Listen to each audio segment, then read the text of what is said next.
ходе проведения специальной военной операции в распоряжение российских военнослужащих попали секретные документы командования Нацгвардии Украины.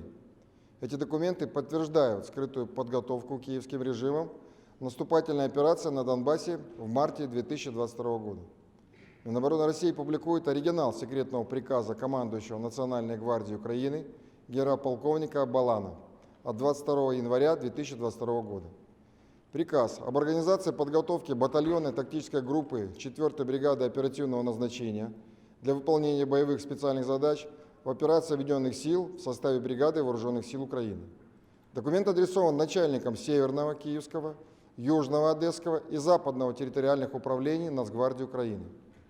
В приказе, доведенном до командования органов управления Нацгвардии Украины, подробно расписан план подготовки одной из ударных группировок для наступательных действий в зоне так называемой операции Объединенных сил на Донбассе.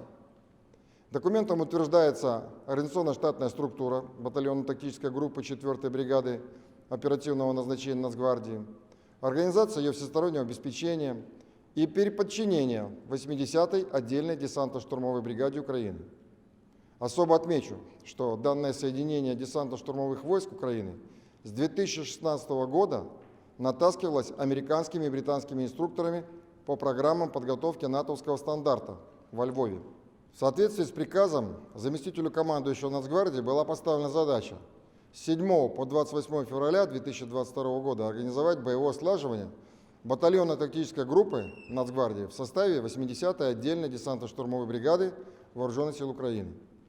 Обращаю внимание, целых 5 абзацев 4-го пункта уделяется вопросам тщательного отбора личного состава, обследованию всех психологами и обеспечению их высокой мотивации. Для этого нацгвардейцев предписано обеспечить наглядной агитацией, информационно-пропагандистскими материалами, флагами и полиграфической продукцией.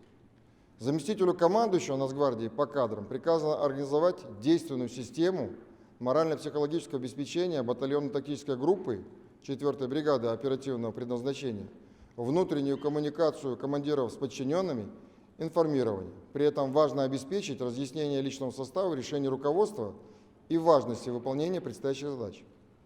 Обращаю особое внимание, что пунктом 12 приказа запрещается направлять в район боевого слаживания и к месту выполнения боевых специальных задач нацгвардейцев, показывающих неудовлетворительные результаты психологического тестирования по критерию готовности к риску. Все мероприятия боевого слаживания националистов предписано завершить до 28 февраля, чтобы в дальнейшем обеспечить выполнение боевых задач в составе украинской операции Объединенных сил на Донбассе. На документе присутствуют оригинальные подписи ответственных за выполнение задач должностных лиц командования Нацгвардии Украины. Мы хорошо помним тиражируемые в феврале западными СМИ заявления руководства киевского режима о якобы отсутствии каких-либо планов вооруженного захвата Луганской и Донецкой народных республик, их стремление решать все вопросы якобы политико-дипломатическим путем. Однако оригиналы секретных боевых документов Нацгвардии Украины однозначно доказывают лживость этих заявлений.